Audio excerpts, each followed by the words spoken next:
more than me.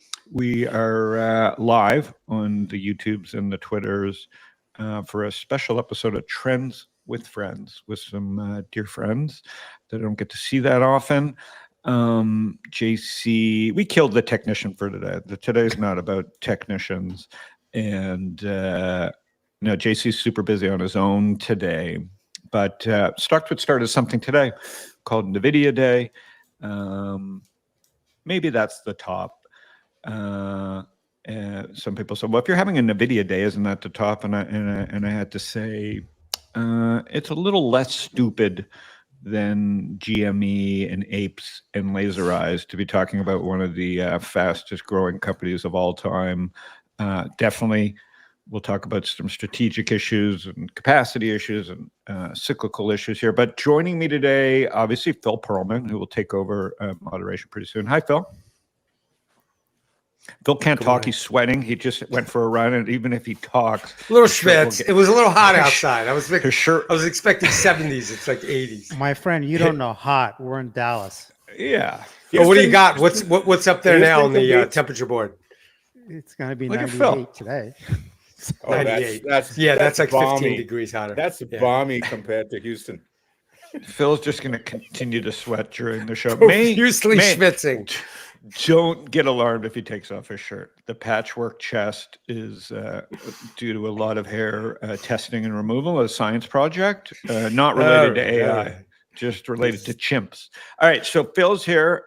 He's going to lead the discussion because he's fascinated by both the behavior of what's going on and this massive trend. Joining me, a good friend, a cycling buddy. We met on Twitter. Raja Doddala. How do you pronounce it? There you go. You got it. Doddala. There you go. It's like Kamala. Doddala. It's Doddala. Same phonetics. So Doddala. So Raja's in Dallas. We have two Dallas people here who actually live very close to each other and just meeting. Raja and I, Raja Ray was at 7-Eleven running Corp Dev for a long time, but a cyclist. We invest together. We invested together in distance. He is a partner at Churchill Asset Management. Just quickly describe it? Yeah, Churchill Asset Management is like about $50 billion private asset manager, private equity, private credit, venture, growth equity, and I look after the venture and growth equity part. And we just share notes all the time. Roger knows that we talk about early stage, we talk about growth stage, we share manager ideas, we think alike. We don't know if that's good or bad, but we definitely think alike and have traveled the world together, and fast friends and concentric circle of friends in tech and investing. Chris Camillo has been one of our favorite guests. He is also in Dallas. He has been involved in 3 or 4 murders, not on the scene. I don't think you were never on the scene, and there's never been a Netflix special about any of the establishments that you run. Tell us a little bit about yourself, Chris. It's an inside joke. He has not been involved in any murders. I'm just a retail investor, as Howard knows. I call my type of investing social arb. What it actually means is you're just basically an observational investor. So you're trying to detect change and connect the dots between change that's happening in the world and investable opportunities. Sometimes it's in the public market, sometimes it's in the private market, but you're trying to enter those trades at the point of information imbalance when you know something and others don't, and you're trying to exit those trades at the point of information parity when the rest of the world is caught up to that alpha that you had been early to. So it's pretty simple stuff, and that's everything that I do. But you also have the show Dumb Money, which is super popular. Yeah, Dumb Money Live. Dumbmoney.tv is kind of our gateway to find out about all of our handles and our shows, but we do once a week on YouTube, Dumb Money Live, and we basically just talk about what we're seeing in the market. That's it. And right. I had Unknown Market Wizards was a recent book that covered the social arb methodology that I focus on if people want to read more. Okay, what's funny is this. He's starting out slow. This is a very reserved Chris Camillo. Hopefully, he has a little protein. He's faking it. He's faking it. And then the AI whisperer himself, my pal, longtime pal. We Goldman Sachs for 20 years. First internet boom took pretty much every company public. He's seen everything because that was the internet. He is excited by the AI boom and came back, writes a fantastic Substack that everybody here knows, and has been a regular guest now for the last few months on our show as we didn't know there'd be a Nvidia day, but so let's get right into it, Phil. And so today on StockTwits, it is earnings day. That's what we're doing, the special Trends with Friends. And I don't know if we can pull up the feature, but on StockTwits now you can, which has become really popular very fast, is we've integrated earnings calls and chat, separate live chat stream into the site, into the apps, and thousands of people. I mean, probably 10 to 15,000 people will be there discussing the earnings live tonight, listening to the conference call. So I imagine technical difficulties will ensue, seeing that Twitter can't do this as well. So, my team is hard at work preparing. The team at StockTwits. There's some interesting breaking news today, which we'll get to, which is just SMCI, kind of imploded the I don't know, somebody came out with the research, the Hindenburg report, whatever. Stock's down 60%, 50% already, but then another, 10, 20% the last few days. And then they said they delayed one of their filings. They're Nvidia's third largest customer. Mike, from the very first internet boom, one of the things that top ticked Cisco, and then I'll let Phil take over. One of the things that top ticked Cisco is their customers, like in the end, the bubble was the customers weren't their customers. They couldn't pay. This cycle, I've said the biggest difference is, Facebook, Apple, Amazon, everybody can pay their bills right now. FANG can pay their bills. So can Saudi Arabia. So can pretty much everybody pay their bills right now. So can the Chinese. So can the Chinese. So can the There's Chinese. a whole industry buying. So do you think that's big enough difference in this, like to just rule out the bubble? Is that enough of a difference between 99 and right now, even with the SMCI kind of worries? Is that to me? Yes. Yeah. So the demand picture on, and we can go into detail at every part of the tech stack, from chips to data center equipment to networking gear, is, and I've not seen this in 30 years of watching this, all these tech waves. We've got visibility at least 6 to 8 quarters. I'm in San Francisco right now, meeting a lot of the usual suspects and a lot of big companies up and down the tech stack. And everyone is basically literally focused on their CapEx plans going into 26, 27. And that's just on the training of today's models. We've got supply constrained on Nvidia chips. They've got 90% of the AI chip market. And so downstream, that has big implications, obviously, for TMC, for ASML, the usual suspects.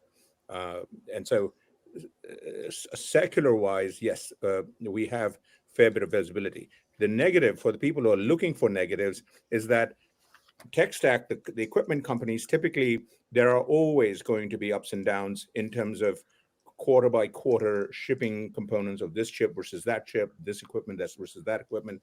What's happening to super micro, as an example, in terms of accounting shenanigans, is a case in point. And that's in today's world, a 60%, in previous tech waves, a 60% downdraft might have taken several days, several weeks. It's happening in days, given just the immediacy of our markets today. But those kinds of things we have to watch for. But the secular tailwind for chips and chip making equipment and data center remains as strong as I've seen this for a while. And I think we've got visibility going into at least the next year and a half, if not longer. Okay, so that's SMCI. I just wanted, because that was kind of breaking news today, which, with so much money on the line today, again, I'm not trading earnings and speculation of $300 to $400 billion moves, which is not funny money at this point. So Phil, Thanks for toweling off. So let's start with the Amazon. You've got this thing going. So take it away now from here. So with here's the Amazon. thing. Okay, so Amazon CEO Andy Jassy. First off, shout out to Sarah Normus on Twitter. This is where I first saw the quote. Jassy's recent quote: "The average time to upgrade an application to Java 17 plummeted from what's typically 50 developer days to just a few hours. We estimate this has saved us the equivalent of 4,500 developer years of work." Yes, that number is crazy, but real. So I'm interested in, I mean, we're seeing real efficiency on a massive scale potentially added into the market, infused. And I'm really interested in everybody's impression of that. Let's start with Raja. Yeah, similar data point, Phil. I think Sarah Tevel wrote an article saying that co-pilots are saving anywhere between 10 to 20% coding efficiency, and she has a figure that says we spend about $1 trillion worldwide on developer expense, and that's $100 to $200 billion in savings and productivity. But where is that showing up, though? Does that mean they're just going to use that capacity to do something else? Is that going to show up in cost structures? Who's going to? I'm unclear as a private investor where that value is accruing to. Michael. The answer directly, yes and yes. It will show up on productivity. It does not mean demand for software developers goes down. If anything, it expands it. There's new total addressable market in terms of the amount of programming that's coming. What we have seen with AI, generative AI, over the last 2 years since the ChatGPT moment is the beginning of the beginning. There's hundreds, if not thousands, of applications that go into the reasoning and agentic workflows, etc. You're going to need programmers for all of that. So the market for developers is again very, very strong. And the article that Phil you mentioned are these are the best programmers on the planet at the big Mag 7 companies. These are the ones who are doing the heavy industrial grade stuff at Amazon, at Microsoft, at Google.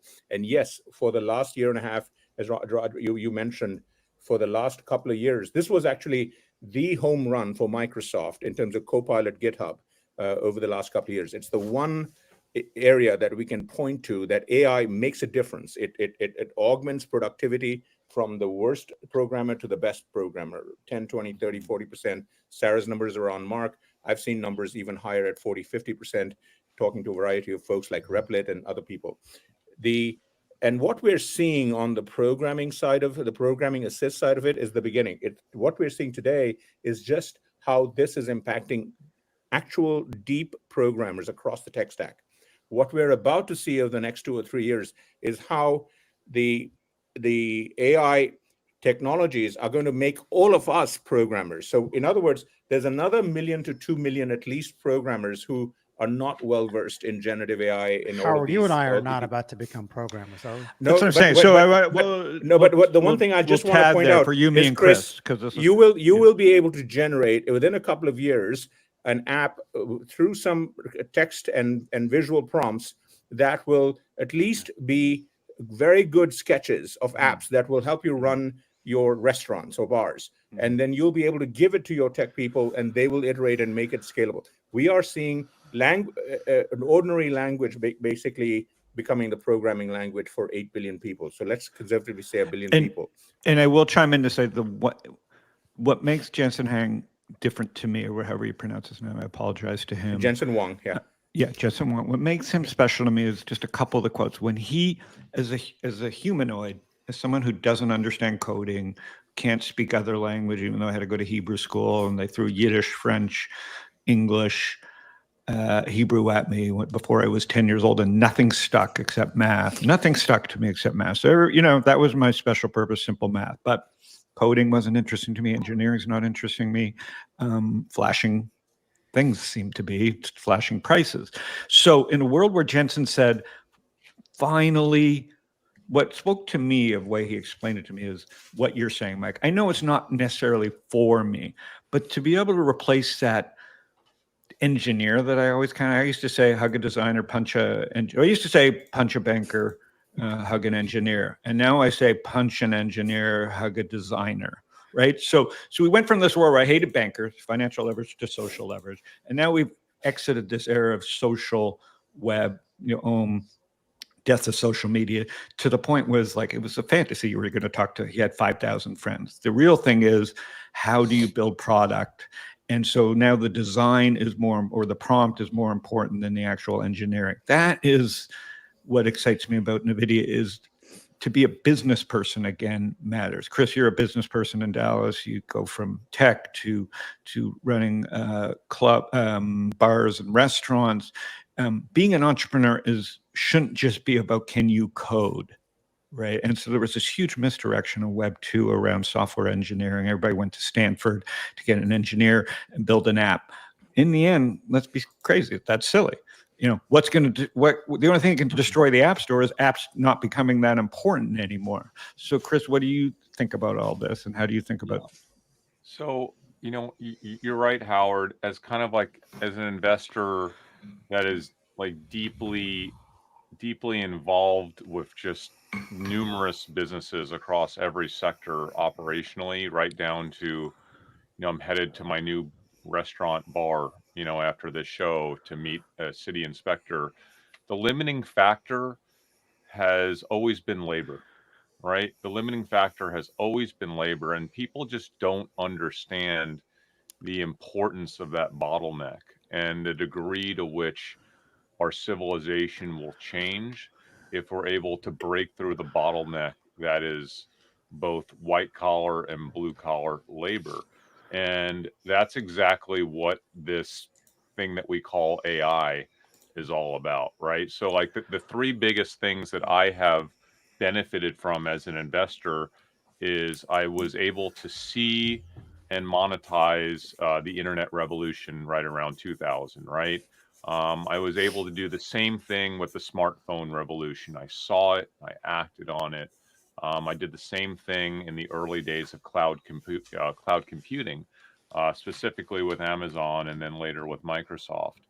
And what I'm seeing in the first, what I would call 24 months that this thing we call AI is really kind of out of the gate, the fact that we're even having conversations right now today about these sorts of labor shit, we're so early. I never would have imagined that we would even be having that conversation in 2024. Sure. I thought that was a 2026 conversation. I would say this is probably somewhere between 5 and 10 times larger than the last three things I just discussed: internet, smartphone, and cloud computing combined. And what a time to be an investor. I think I say this every year, but there's never been a better time since I've started investing 30 something years ago to be an investor. Chris and Michael, this is the biggest change we have ever seen as humans. And with change comes opportunity, right? So, and we've never had, but it's not just how big the change is, it's how fast the change is coming. So when you have this, when the size of the change, the magnitude of the change, and the quickness of the change equates to the opportunity as an investor. And that's why I say nothing has ever even approached what we're seeing right now with this cycle. Mm-hmm. Mm-hmm. I'd like to just, and I say that here was my cue. Here was my cue, guys, and this is why we do the show. Is Michael and I have been friends. He's on the StockTwits board. We saw things with social that got me off the bench. That in my 40s said, you know what? I'm dropping everything that I think I know and going into the social web. I'm an idiot because of what? Fred Wilson, and because of Twitter, which was on a BlackBerry. So I equate to what you're saying to me getting excited about the social web when YouTube was cat videos. When and this is what people and I'm a skeptic. Now, granted, I was early to that trend as a user. I'm not an AI user. I don't use ChatGPT. So I'm at a disadvantage. I fully admit it. That's just going to haunt me. But like you said, in the era of it, this is becoming an era of investor where money's getting passed down, and the language of investing is a language everybody should know. I'm still going to be okay because I know how to invest. I know how to put thoughts together and network and look at price and look at markets. But for everybody else who thinks AI is silly, I show them the BlackBerry, which people thought they'd have to pry out of my dead hands in 2007, which was before the iPhone 1. And there was no web on the BlackBerry. We were tweeting from a BlackBerry, and bankers thought BlackBerries were cool because they could go around the email system, so they could have inside information, which Pavel from Telegram is now going to be murdered over that feature in France or Russia. So that's what you're right, Chris. That's why you're a go-to guy. So, Mike, what were you going to say? I want to basically supplement Phil's original question, AI helping programmers. That is just the first incidence. That's great to see from Andy Jassy. Where this is going is I do believe, programming for the rest of us. And to Chris, your point about restaurants, and Howard, a subject very close to your heart, falafels. I was at my favorite falafel restaurant in Houston. They make the best God bless homemade falafel, hummus, fulmad, and all of the stuff. The father cooks all the stuff in the kitchen. He was complaining to me that they can't get their menus done right, both online and offline. And Chris, you may know this problem. And he talked about how he fired 2 or 3 menu guys. They just don't return his calls, etc. His son was there. And the son is relatively computer proficient. I pulled up my laptop. I put up Anthropic. I had them talk into it and describe, and they just describe the menu they want, how they want it. And Anthropic was drawing it using Artifact on the right, the full schematic. And they were like, oh my God, we've never seen anything like this from any of the vendors we've ever done this. And they were just stunned. And it's nothing dramatic. It's just what they were talking, it was instantiating it and building the code so you could actually run it locally on your machine. So the next step for them, and I told them, just find either their existing vendors or the other vendors who can make bulletproof versions of this, and then iterate, and all of a sudden they're going to have a new gateway into their business that they never had before. And that is today, 2024. Hey, Chris, on that point, like, how far away? I can see the creative task being sort of, done like what you're describing, Michael. But Chris, are we anywhere close to a small business person, which you play one part-time, like using AI to supplement physical labor? Are we anywhere close? I would say yes. But let me touch on the menu thing first of all. It's kind of a funny story.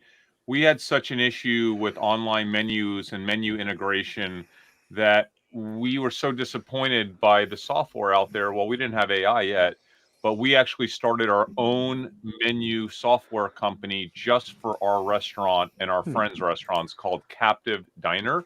So if you go to captivediner.com, please share. If he wants it, we'll get him a login. It's the best menu. The best menu, and we only give it to our friends. So it's like we have a few friends in Dallas that have restaurants, and we use it at our restaurant, and it's amazing. But he's looking for a new vendor. I'm going to connect you guys. Captive Diner. I'm serious. Connect us. We'll hook them up. It's the best. But I think part of the problem with this, guys, and just correct me if I'm wrong, sorry to interrupt your thought, is the web's so broken that the true time we need the social web for people to discover all this stuff, everybody's got such exhaustion from the app economy and like yelling at Facebook and Twitter and Facebook and LinkedIn and all these fucking behemoths that control the pipes. No one is listening to anybody if we had AI during the beginning of the web economy, we'd be like, it seems like Web 2 slowed us down for what was really coming, which is kind of the bummer of these pipes. Like, if you're not doing a stupid live YouTube Twitter show, you're out of the loop because no one's clicking links. The links are all hidden. So these products that everybody should be sharing in a Web 2 era are hidden behind, a shadow band on social media sites, which is really the dilemma of why AI is kind of lagging. We hyper scaled cloud and Web 2, and that's hindering this true revelation. Because we can't even use these tools because you have to discover them from a friend. You can't go online and like we used to do with Fred Wilson in the beginning of Web 2, everything was discovered, TechCrunch, everything was like a miracle. And that miracle became a nightmare. And now that the miracle is here, and horror of obviously AI is not perfect, but the miracle and horror of AI is here. No one's really trying the products, right? Like even OpenAI, it doesn't have that much serious adoption for how cool it is. And that's including me. Like I'm guilty of this. With or without Web 2, we, the collective we would have been slow to understand the implications of what's happening right now and to make adoptions. And I think there's at least two reasons for that. One is we are just slow. Our brains are inefficient information processors. We're not, we're more like a Commodore 64. We just don't process information that quick. It takes us a long time to get it through our, thick skulls. And then number two, and I think we were just hitting on this a minute ago, we're not good at scale. Like, we're especially bad because As I said, we were faking it. People thought they knew. You had terms like growth hacking from Chamath, who you're dressed like today. Congrats. And those were made up terms. There was no growth hacking. The products were the growth hack. Now, when people actually need to share it people didn't learn the skill, and now they need that skill. How do you make this cool product get seen, and there's nowhere to show it because people spent 10 years. The good news is no one would trust a product hunt anyway. So it's going to take a while to what Chris was saying before. I was going to ask Chris before about like what, because he's sort of doing this like human behavioral arbitrage thing. And I was going to ask him like, what inning are we in? But like, he answered the question before I even asked him. Or early first inning, but again, and I don't want to talk too much about robotics because I'll take over the whole show. We'll never get back to Nvidia. No, I'm looking forward to the robotics.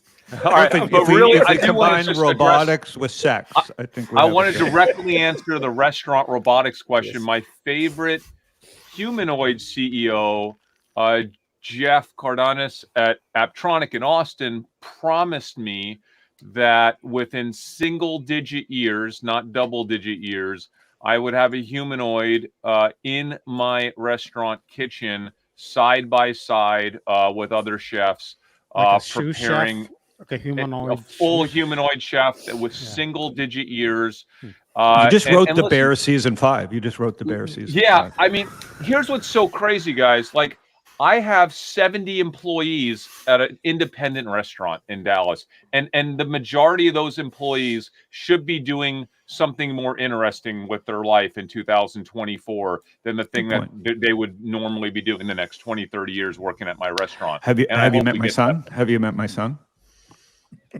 I think maybe one. Yeah, I did once. I did one. It's a dishwashing joke. Yeah. Anyways, your daughter. I met your daughter. Yeah. Chris, I will go. I agree with you. But you're right, Chris. People need to aim higher when all this stuff is happening. I agree with you directionally on the direction of the humanoids in the restaurant. But I would probably venture, and we can go into in detail if we have time or later offline.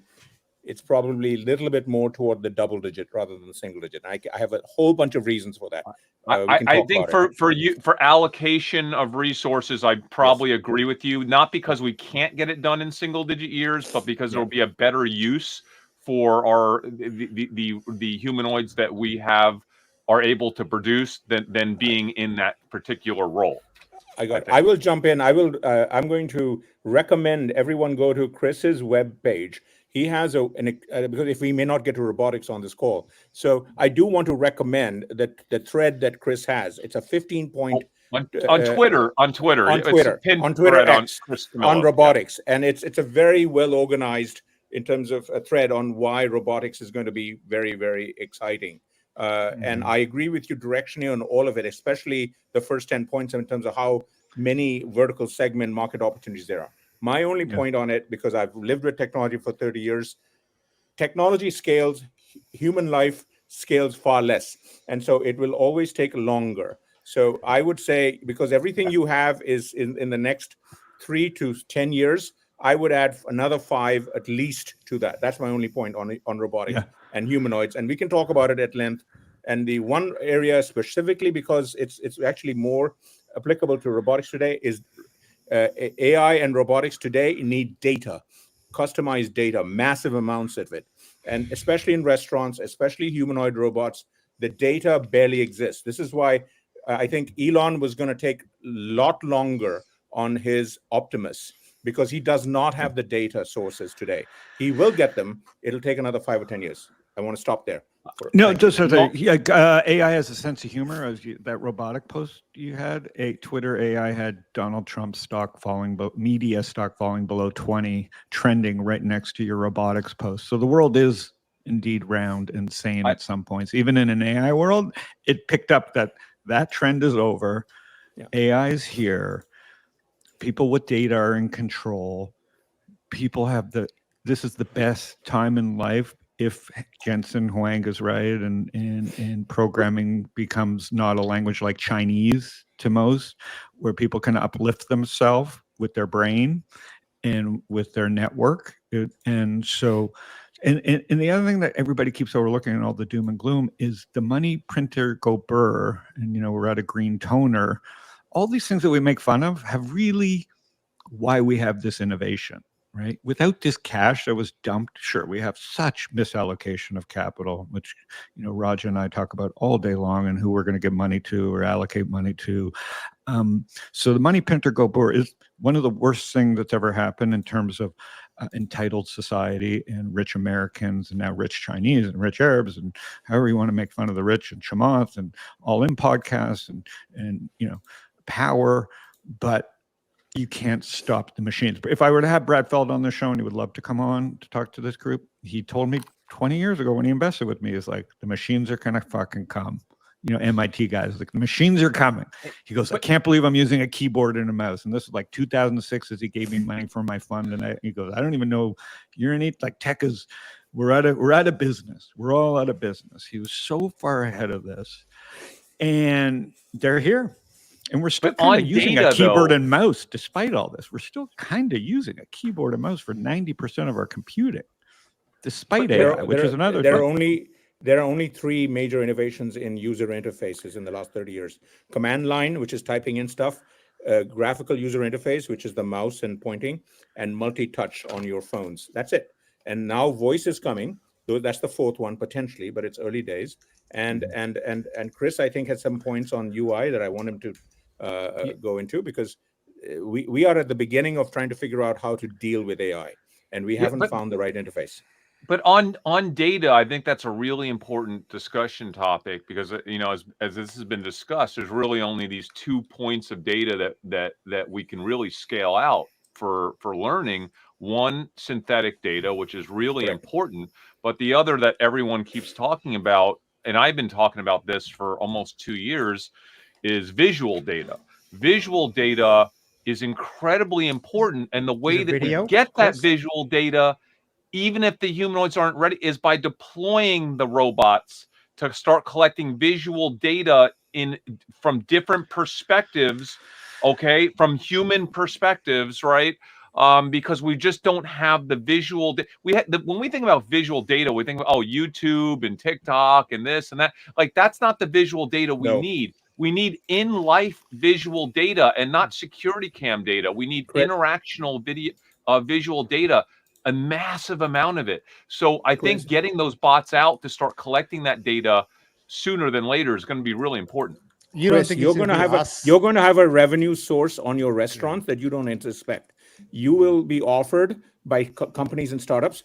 If you allowed to put cameras in your kitchen and your restaurants, and they watch how your existing humans are serving people, and this is going to be a huge new source of data for the restaurant industry around the world, and that is going to be used to train humanoid robots and so on. That alone is going to take 5 years to happen, and you will actually, I would guesstimate, will make at least 5 to 10% of your additional revenue from that source. That's where the visual data, you're spot on. It does not yet exist on YouTube. It does not exist on anything out there. Michael, you think all the workers will have Ray-Ban, like Meta glasses, and recording everything that they're doing? Eventually, I think they're the closest. I think they're the closest. Yes, they will. Meta, they will. I think that's the best product I've seen so far. But before we even get to that, Roger, they will have. Chris is going to be able to outsource or sell his data. So the workers working in the restaurant, training AI to replace their own jobs, which is again, to Chris's point, they will have better jobs. This business of zero sum is incorrect, because every piece in technology, people thought people would lose jobs. The people who were driving the horse and buggies became car drivers, taxi drivers. They will find that's the lesson of our economy over the last 200 years with technology in terms I of think up it's and to true in right. the abstract. And the sense, Fed but I helped. do- Like, No, listen, we it's hate real. the Fed, but the Fed helped. Yeah. The fucking Fed was involved in this. Like, people don't want to give the Fed any credit. All right, Phil, we got to move on to Gavin Baker. Okay, I got a okay, yeah. Well, I'm just gonna throw out a bunch of questions. We're covering so many different. Okay, let's go there. So Gavin Baker was recently interviewed by Patrick O'Shaughnessy. He brought up a ton of great information, a ton of great topics. I'm just going to throw, and he's, I think, in the same camp that we are, you know, that this is very early and this is very large, but he brought up a few different areas of discussion. Number one, he talked about the hyperscalers, right? So back in the dot-com days, there were these, you know, companies that had nothing that were buying on credit from Cisco. And then Cisco had a problem when all of these companies went bust. But today, Nvidia and others who are, you know, supplying the AI, you know, whether it's software, whether it's whatever, they are their customers are these large customers. So just wanted to throw this idea of hyperscalers out there. I was thinking about Google when you guys were talking about data. Just seems to me, I mean, I'm dumb, but it seems to me they have access to so much data historically and even every moment in the present. But just this idea of hyperscalers and these huge customers and where they might be heading. And then, like as Phil said, Apple. listen, I'm a don't big forget fan. Apple with data. Let's not forget and Apple. privacy. And Gavin said that. So, in tribute to Gavin, who I only discovered, obviously, I'm not a tech guy, but Mike probably knew him, and Chris and Raja probably knew him. And tech guys are right and wrong, but Gavin has a great career. I only got to know him because he invested in Koifin, which we were investors in. So obviously, I discovered him, and I'm like, how the fuck are guys like this? This still is always love it or hate opinions. Guys like this are out there sharing, and they've been like you, Michael, and Chris. So you can listen to people like this. Again, you got to curate, and you got to like listen to people like us. But the depth. This guy is out there the delivering you the future, and so how true is this God thing? I know it's a great term. Is there like? Are they pinning their ears back, and are they all worried? Is it true that these companies truly are worried about missing this trend? Like, how much is just media selling clicks, and how pinned back are everybody's ears, Michael, Chris, Raj, in your opinion, of the FANG that they're all in on this? I still am a little bit skeptical. Well, just look at the sales of Nvidia and R&D spend of Meta, Google, and OpenAI and Microsoft. I mean, the spend is real. I don't know what they're trying to do with it. It is real. And so, but the spend is real. So someone sends you the OpenAI. Someone sends you guys OpenAI today. I got a cold email on Grok. That's just because it came in cold email. Okay. I get skeptical when Anthony Scaramucci sent me an opportunity to invest in Plaid Series Q. Why am I getting an email from Anthony Scaramucci for a Series Q in Plaid? And first of all, I know Plaid. I use it. It doesn't work for me. And second of all, why is Scaramucci pitching me a private deal? So that was like in the last bubble. Today, all I hear about from fucking All In podcast is Grok. Okay? Now, maybe it's an opportunity. But the odds of me getting an email to buy secondary cold email in Grok, don't know if that's a sign. I think that was a to topic me, that cynical Howard. Yeah. What the fuck is going on? Why am I seeing going this on- deal if it's in I such think high what's demand? going And on- so I I think what's worry going when I on- see this stuff. I think what's going on is, I think this is a question for Michael and Chris and everybody here.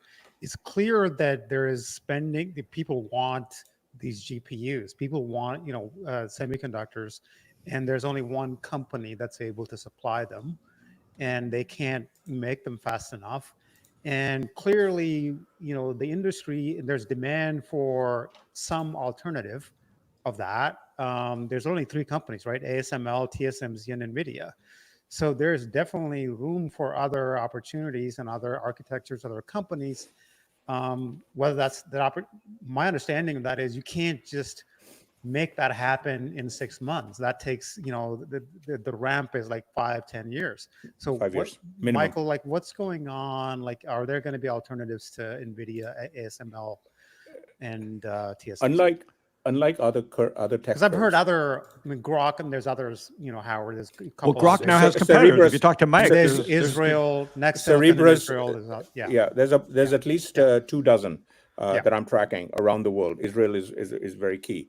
The next one is Cerebrus. They just announced their inference as a service, just like Grok, 2 days ago, and it's the early results feedback is phenomenal in terms of but these are extraordinarily new chips done in entirely different ways. They have to scale.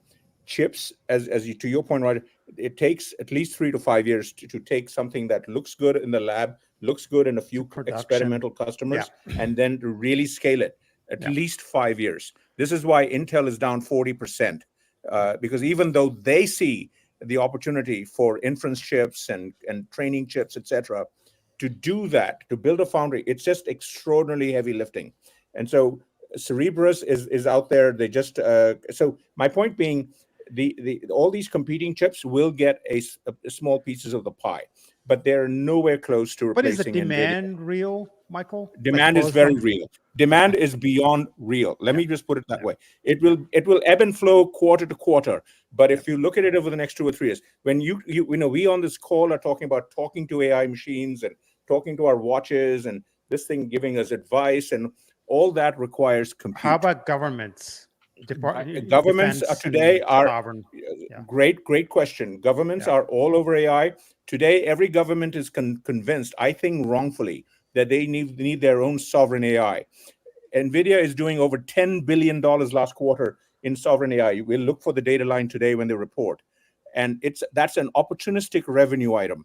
They're going to find in 3 to 5 years that building their own national AIs is a fool's errand. That's just my personal opinion. No, not necessarily national AI, but like weapons, for example.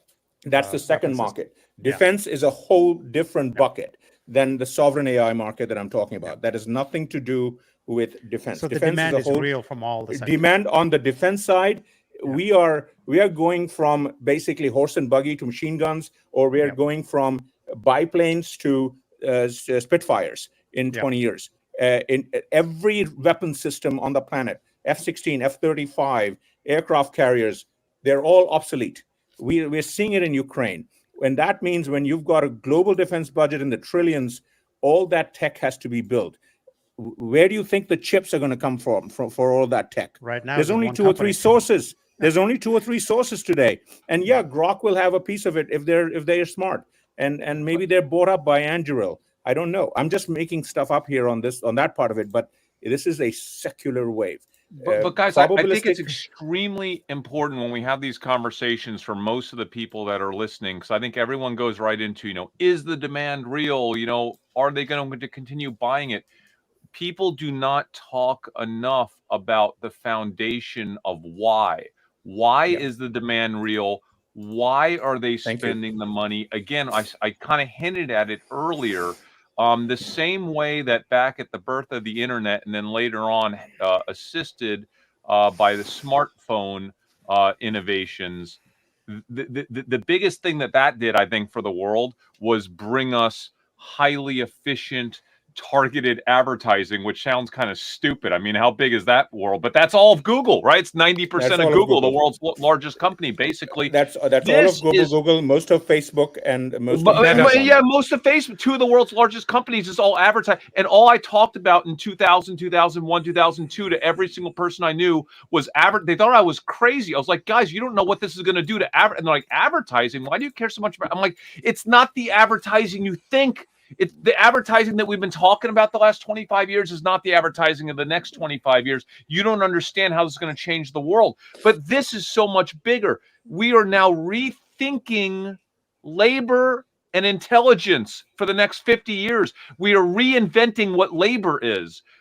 We are reinventing the word labor, okay? We're reinventing the word intelligence. Both of those things basically encompass all of the world's GDP, and we're reinventing it from the ground up. There is no bigger industry, and we can't even wrap our head around what we will do as humans in our civilization once that So code is everybody's fully IQ. cracked. Okay, so Yeah. are we talking about $10 trillion companies, market cap companies, or are we talking about $30 trillion market cap companies? That's what people don't understand. But Zuck gets it, right? Like, you know, all the guys that are making these decisions, they fully understand that. So, Okay, so my Everybody's question. IQ. So I got a question. Can I just respond 1 Chris second? is waking up. I agree with Chris. The only thing, because we got stock twits on with 1 million people, I just want to make sure nothing happens in a straight line. I am as bullish as this, but everything is going to be up and down more we think. I just want to, this is not stock advice. I just want to basically point out. Sorry, Oh, Phil, yeah. please. When everybody's Okay. IQ is like 30 points higher because of LLMs, what does that do to creativity? What does that do to the economy? Thank you. We have a $112 trillion economy. If average IQ goes up 5 to 10 points, you could say Goldman Sachs, right now, my former firm, they have an estimate of 7% incremental global GDP, about $7 trillion in 10 years. I've told Jan Hatzius, that he's low. I think it's at least 10 points or more. I agree with you that we are going to find new ways because we're being liberated. Look, 100 years ago, half of America was working on farms. Today, less than 2% are. What are the rest of us doing? We're doing social media. We created the creator economy and $500 billion economy. We did other things. Humans are smart enough to want to do other things. The market for goods and services that humans can provide is infinite. And technology just helps us, is my view. Again, in the long term, it may not happen in 5 to 10 years. It'll probably take 5 or 10 years longer to do humanoid robots and this and that, but it is all directionally up and to the right. For all of that, we need chips and compute.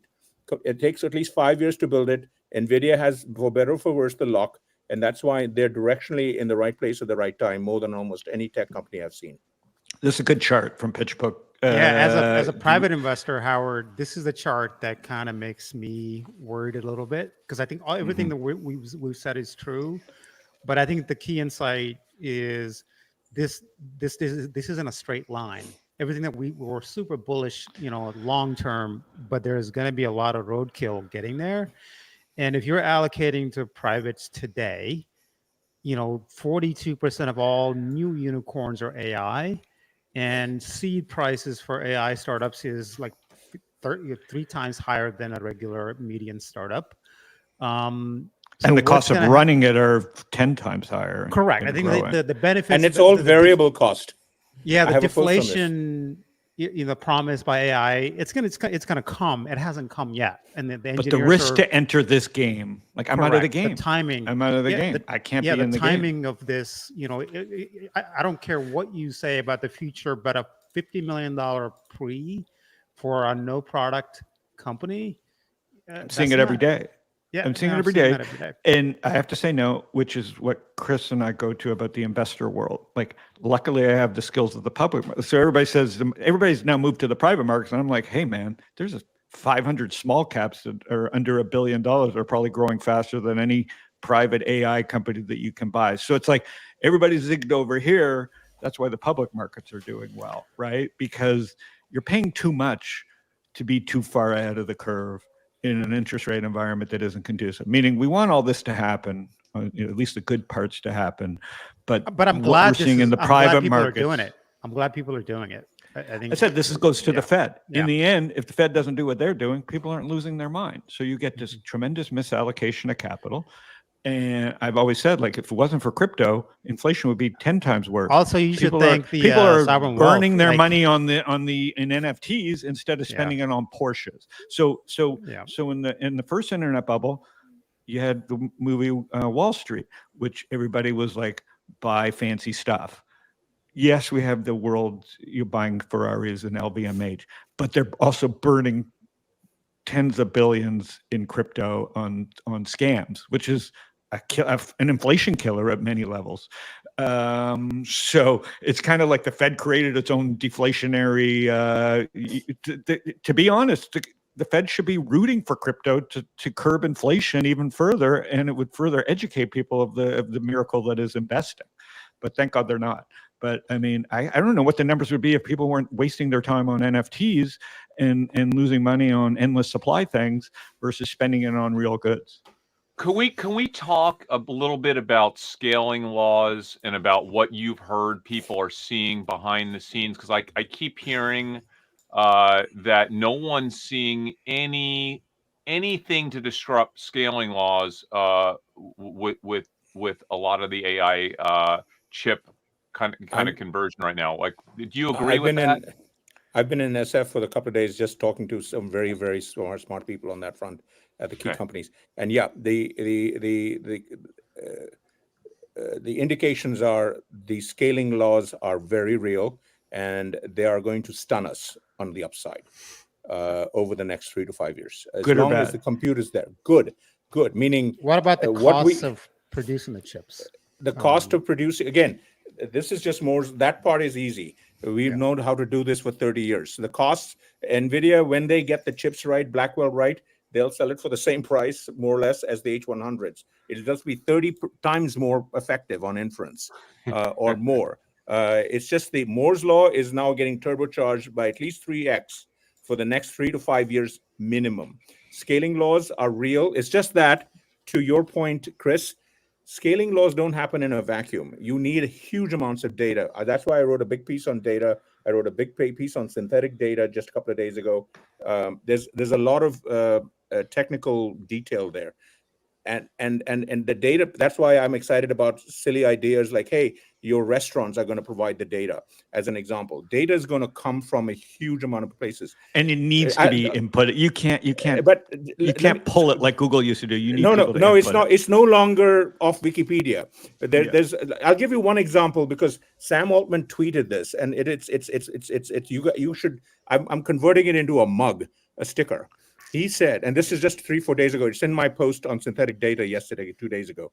He said, OpenAI today, and remember, this is a company that ChatGPT was barely 2 years old. He said, we are producing new data at the rate of 100 billion words per day.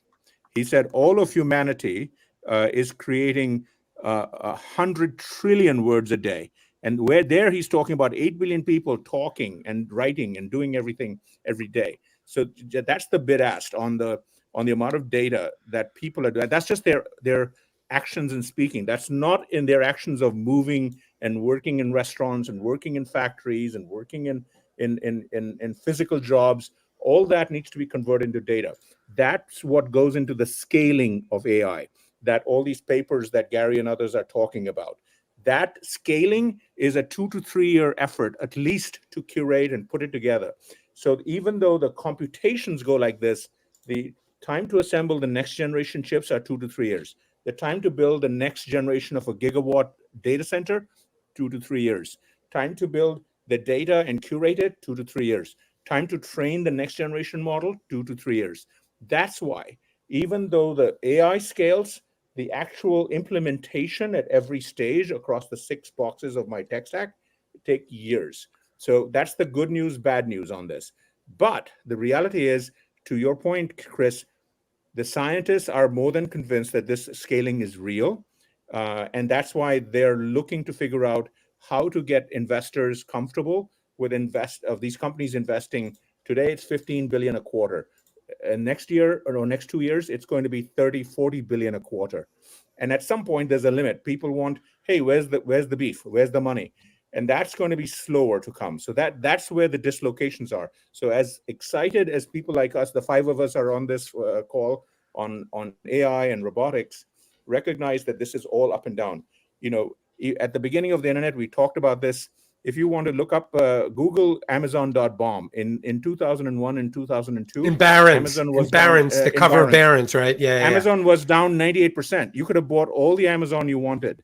And most of the bright future of the internet was ahead of Amazon, not behind it.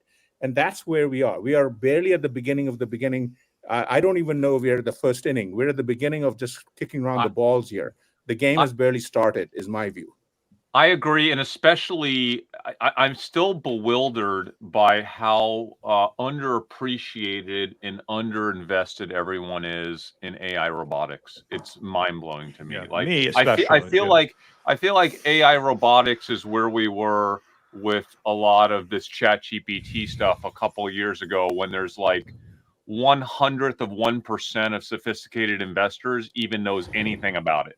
Like, it's just mind blowing to me, the lack of just curiosity and work that investors are doing in that space to even understand it. It's just, I think when we'll be sitting here in a year or 2 years and we'll look back and we'll be like, we were all focused on this, and yet AI robotics is maybe the biggest industry humans have ever seen. And, Well, it's China in a box. I agree with you. It's China. Yeah. So meaning, it's- but China this goes gets to it. the Fed. China actually gets that. I understand they get it China because- China is all over this, and I just did a post on robotics. China, I think, wins this in the next 2 or 3 years because they're manufacturing it. The biggest problem with robotics, whether they're humanoid or non-humanoid, is making the stuff physically. China has all the components, all the supply chains. We barely have it. Yes, Tesla can do it, but Tesla is literally has not put a factory in the ground on Optimus. They will have to do it in China. There's a term I wrote in my robots post that Tesla in China right now, they just got permission to do a robotics thing at the Optimus in China. And the Chinese companies are using it, they call it the catfish effect. They're inviting Tesla in to China so as to energize all the other robotics companies to look at Tesla and kill it. And then get I mean, that is the thing. That's been They're getting the tech, exactly. Yeah. And so I agree with you. Everyone should look at Chris's pinned post on his Twitter account on the 15 points of why robotics is big. I couldn't agree more. I would just add a few more years to that. I agree, but we're at the beginning stages because a lot of work has to be done. Chris is asking why, and I think we can answer that, right? Yes, sir. Everybody was focused on it. Facebook and Google usurped everybody's time and energy Attention. and degrees and attention to focus on pixels and ads. So what the money printer goes burr is great, and it's evil. It leads to misallocation of capital. It's up to people to go through the luxury of information overload, which isn't going to go away, and it's filter failure. So what's hip right now is Joe Rogan, all in, politics, picking sides. And it is easy to get trapped in it, right? And that's the misdirection. It's a global playing field. And if you're caught up in the line of scrimmage, you're kind of missing the big picture, right? It's kind of like QVC happening before the internet. QVC, everybody was buying doodads to put in their garage and thinking QVC was going to be the future of shopping. And then along came multi-channel with the internet. And while everybody's printing NFTs and arguing whether art is securities, AI came along, right? Now, crypto has its use, like it's an exhaust. It's a great way to curb inflation and hedge inflation. But that's about it so far. The real thing is AI. The real thing is machines. Like as Brad Feld said, you can't turn them off. And the real thing is, where is America going to fit into this? That was going to be my question, is what Chris and Michael, clearly for AI, it's talent. And if we go into robotics, it's manufacturing. Which cities, geographies, either domestically or internationally, are in better position to really take advantage of this? Yeah, where should kids go? Shenzhen in China, and anywhere in the U.S. that Elon decides to put an Optimus factory is going to see. Go ahead, Chris. Don't count out Mexico. Mexico, huge. Yep, correct. Yeah. I agree. Does Mexico have the mid-level engineers, Chris, that you need? No, I mean putting together a supply chain for the future of robotics that I hope the U.S. will play a very big role in. I think it sounds like South America, Mexico, that supply chain and manufacturing chain there will be a big part of that. Michael, what about India? India is going to be there. They have secular reasons. They're not optimized. They don't have the infrastructure, ports, roads, factories. Apple is investing heaven and earth in India. They're making 15% of the iPhone. So is Foxconn is building their they are, but the average cost, we don't know the real numbers, are at least 10% higher because of the supply chain inefficiencies. India has to do a lot more from the infrastructure point of view. And they've got the engineers. They're unemployed. This Yeah. is not about engineers. Let me give you Yeah. guys one number, if I may, because Chris talked about mobile, and Howard, you talked about mobile as a big wave. 2007 to now, the iPhone industry, Apple has employed over 33 million people in China to make all the iPhones and iPads we've consumed as a world. Okay, that is bigger by 6 million than the population of Taiwan. Okay, most of them were not engineers. Most of them were people from the rural parts of China who came in, were trained how to Assembly assemble. line. The, Yeah. And that is where most countries, when they're building factories, we only think engineers and PhDs. That's the So beginning. is that going to be robots, Chris? The assembly line? But the robots, again, I'm sorry, I didn't mean to jump on it. Robots will help, but again, because of the data and the making the robots and scaling them, that's at least a 5-year game. So robots will help, but not tomorrow. Sorry, Chris, please jump in.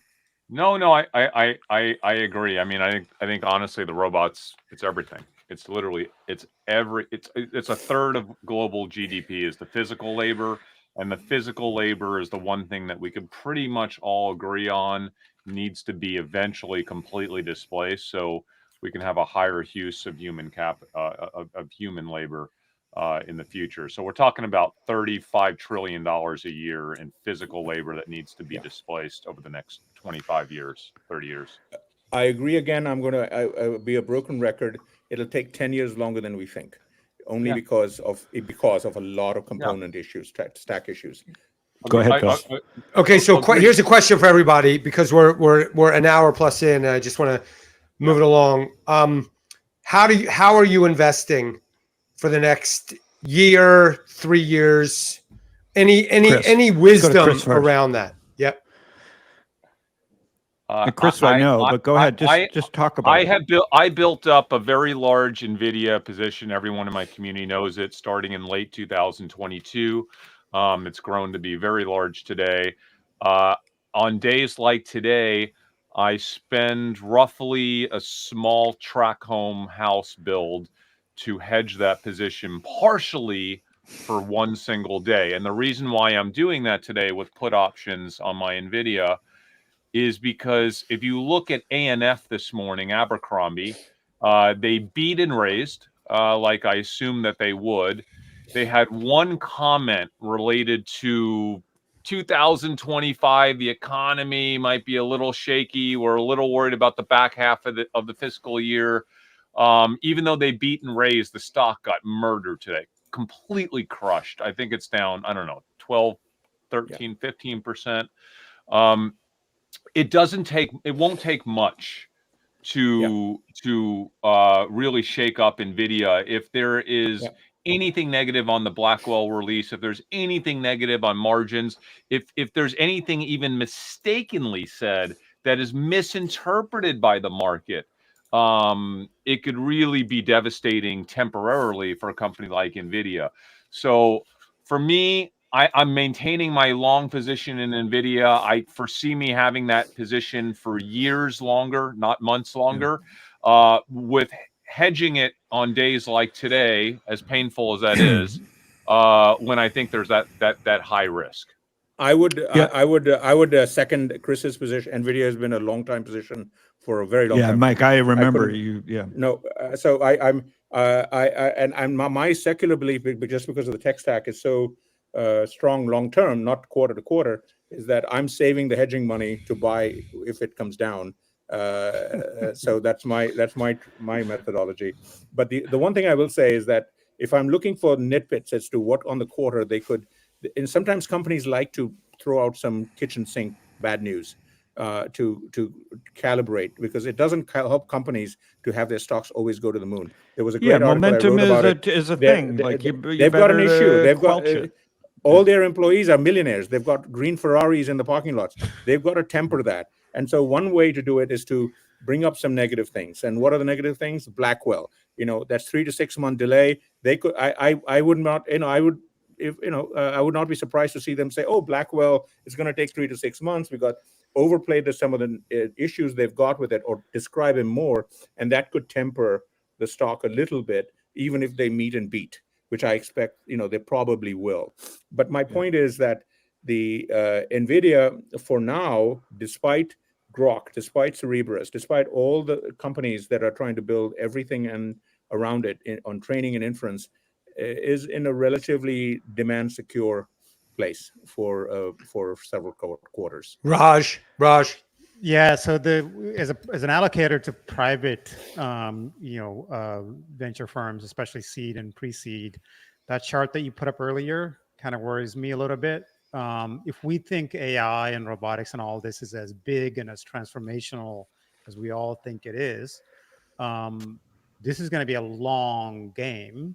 So we're being very cautious about getting too much exposure to seed and pre-seed in AI. Which I agree with everybody here that this is going to be huge, but I think we have time. So we're being cautious and we're being very value conscious.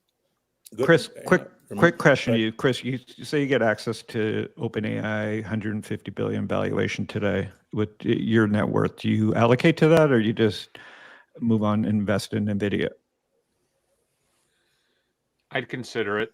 Okay. I have considered it before. I would consider it as part of. I want to have a piece of every part of this AI infrastructure new economy. So I wouldn't overthink it too much. I want to have a piece in every part of it. I probably am overweighted right now on the humanoid side of the picture, which is mostly, everyone keeps asking me, how are you investing in all the humanoid companies? Well, I just took an interest in them years ago, so I have those relationships. But I'm invested privately in the humanoid companies. I have not put my big humanoid trade onto Tesla yet, though. And I do want to say, because I don't like the risk in the short term of their auto division. I've always hated their auto division. But at some point, I'll probably put on a monstrous trade for Optimus, for Tesla. It's really the only way for most investors to have access to AI robotics. Right, that's how public markets mix with private markets. So I'll say for me, the way I've been doing it, and I'm long Nvidia, but scaredy cat at my age is, I tell people about FREC, one of our portfolio companies, FREC. I just direct index because the volatility creates tax loss harvesting opportunities in this sector. And SMH is very overweighted to Nvidia, as any market cap weighted index is. But look for big down days and allocate to SMH. You'll get the benefit over the years of tax loss harvesting on these down moves, because they can sell a loser to add another semiconductor winner, and that's how you participate without panicking, I call it, or turn your panic into participation. Yeah. And that's what simple products like this do. You don't have to overcomplicate that. You want missteps, right? Like you talked about the roller coaster. Like I keep telling, it's the one thing that I always tell retail investors, why the hell are you guys all complaining and pissed off when the market's down or your favorite stocks get crushed due to something that's unfair or market maker? Like that, do you not understand? That's what you should be dreaming about. Like, and I'm old, like my actual income, like for my businesses, is relatively low compared to my investable income, the amount I have invested in equities, right? But if I were younger and the amount of money I'm making from a job was a higher proportion of my net worth relative to the amount, like, you don't want this market to go up. You don't want these stocks to go up. You want them to get punished. You want people to do stupid things. You want people to overreact. Like, that's the one thing that drives me nuts about retail investors. You want Nvidia to get crushed today. You want it down 30%. I don't care if it's your biggest holding. Well, you just had a chance, right? VIX 60. So you're these smart investors. Yeah. So Chris said it better than Warren Buffett. I loved it. That's exactly what Warren tells you in more muted tones. I love it. Yeah. When you hear panic, you should participate. So one chart I wanted to leave with, Phil, that blew my mind. I don't know how we have to talk about energy, right? Like, what dwarfs all this? I looked at Saudi Aramco's. I saw this going around. I don't know if it's true, but you guys would know. Phil, if you could pull up the Saudi Aramco. We have that one. Net income. At the end of the. Yeah, the net income of Saudi Aramco is bigger than Tesla, Nvidia, Amazon, and Meta. And I think if you ask 99% of investors that invest in Magnificent Seven, they wouldn't know this. So when you look at this chart, guys, before we end, what do you think about? Because this is the constraint or is this an opportunity? And how does this? Think Well, how if we small we believe are. that there's Yeah, going to so- be $1 trillion build out of semis and Yeah. data centers, then Yeah. then we don't have Guys, enough energy. Exactly. And every data center, 40 to 50% of the money for that data center is in the power. Most of the power is going to be this stuff and over time renewables. So yeah, I think Saudi's okay. 7 trillion is the number that Saudi is supposed to accumulate at least over the next 5 to 10 years in terms of oil. And I think that's, probably in the ballpark. This could be why also the Saudis are fed up with terrorism, even though they're not. Like, it's, sorry, not sorry. Like, this chart explains a lot of politics. Sometimes these simple little charts that simplify the world to me. I just don't know if it's true or not or what it means. But if it's true, energy is underinvested in. Yeah. I would And think. Howard, Batteries to and your renewables. batteries and renewables. And Howard, to your point, degenerate economy. This is why the Saudis are buying up every sport on the planet, because they've got a lot of investable profits coming out of this stuff for a few years, and they're long the world. They want to be long the world. Yeah, I think be careful who you follow. This is a hell of a panel, hell of a group to get. I was worried that Chris might have taken a downer, but he came on strong. Howard, I had to start slow because this topic. If I start fast, it's just going to end up. No, I mean, this might be. Insane. Listen, it's easy to look at the charts that we do every week, and JC, Phil, and I, and Mike have been talking about so many uptrends happening in the world, despite the headlines getting worse and worse. New York Times all-time high. I've been talking about this for months. Stop thinking the New York Times is a news company. Look at their stock chart. If you expect anything any real news to come out of them, they're being paid for that stock chart, not to deliver news. You right? mean the Wordle company? You mean the the company I play Wordle Wordle company, on? the Wordle Okay. and podcasting opinion company, right? Like, it wouldn't surprise me if they bought the All In podcast, and because it would be a good acquisition for them, because they're not about news, they're about opinions, loose, strongly worded. And so in a world where the New York Times is at all-time highs and only in such an influential company for $8 billion market cap, be very careful about how you consume information, because it is their job to trust an $8 billion valuation that's moving in one direction, which is fake opinion and clicks, versus truly understanding how money is flowing. We've never been in a weirder time as an investor, because this is why the VIX hit 60 so quickly and then corrected. There's a lot of smart people that want to take Nvidia out of your hands and the SMH out of your hands right now. That's what the quick bounce back says. So, like Chris and Mike say, hope Blackwell.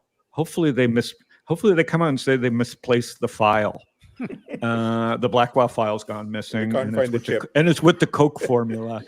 And they come out with new Diet Blackwell, which is just a leaner GPU. Classic. And then you got Ozempic. You've got Ozempic that's killing. Oh, Howard, which is real. Howard, Which is you real. don't remember this, but who lectured you? I don't on remember how what I had for big breakfast, Chris. on how big that stuff was going to be years ago when no one else is talking about, and you were like, "Why do you keep talking about these weird diet drugs with Ozempic?" Do you remember that conversation years ago? Yeah, no. And I'm tempted to do it myself, to lose the last 5-10 pounds and beat Raja up a mountain. Go ahead, Phil. Speaking of your health, I have one last investment idea. And so we're seeing so many unintended consequences. The mobile device was supposed to free up all of our time, and yet we're more busy than we've ever been. We can't stop. We're 24/7, and we're about to get another one of these step changes in the way we live. Society is even accelerating. It's like one of those compounding interest charts that the slope of the curve continues to increase. And so the world is changing very quick, and there's a lot of depression out there. There's a lot of obesity.